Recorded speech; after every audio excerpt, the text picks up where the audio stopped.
Hello everyone, welcome to the greenhouse and welcome to the channel. It's Danny. I hope this video finds you well.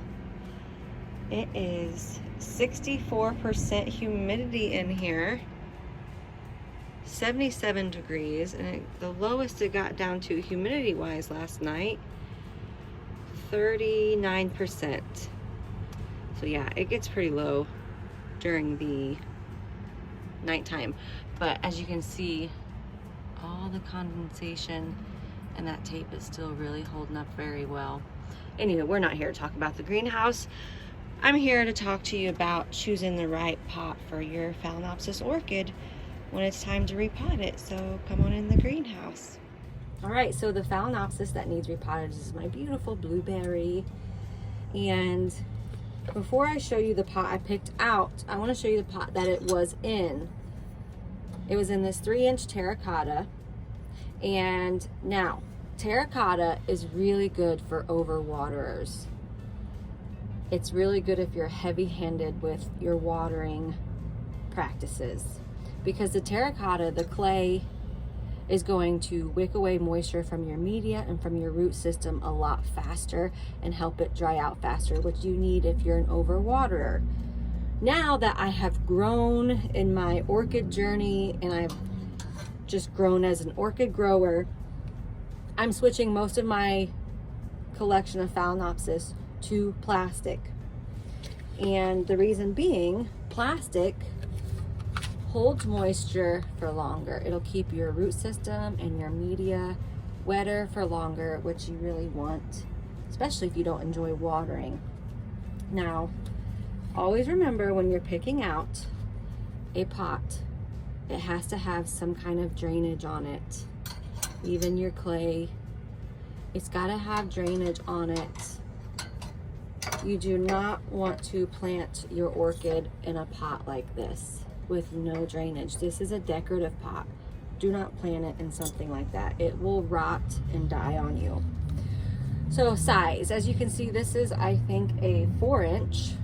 And it's kind of shallow, and this was one I was originally going to go with, but once I stuck it down inside there, the orchid is just, it's just way too top heavy, and it would constantly be falling over or trying to come out of the pot, even with media in there.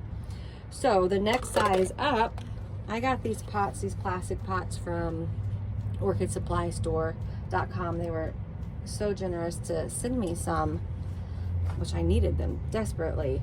So here's the next size up,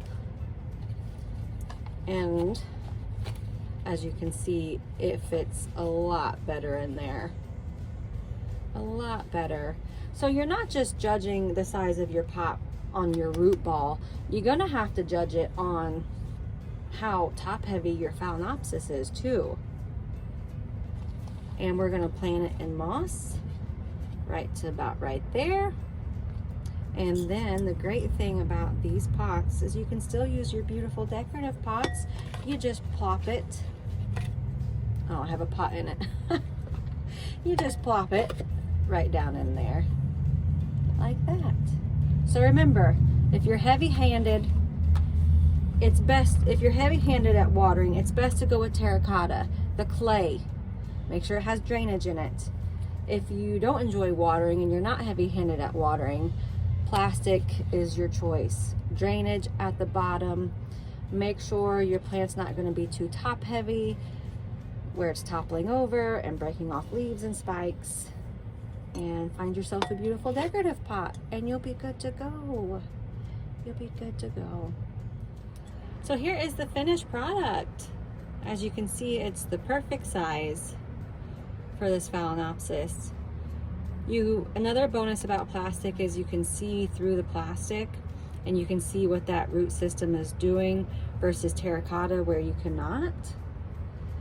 And so now she's in her new home. You can get your decorative pot. Oh, she's dripping all over me. You can get your decorative pot and ta-da, there you go. Finished product. Yep. And next time you see her, she will not have her flower spikes. Those are getting cut off. She's been in bloom for 2 years. the whole time I've had her, she's been in bloom. So I'm gonna cut those spikes and let her focus on acclimating to her new pot, her new media, and growing new leaves. So yeah, go check out orchidsupply.store.com. They have pots of various sizes, tiny ones to big ones. And I hope this was helpful. Happy growing, stay safe. Till next time.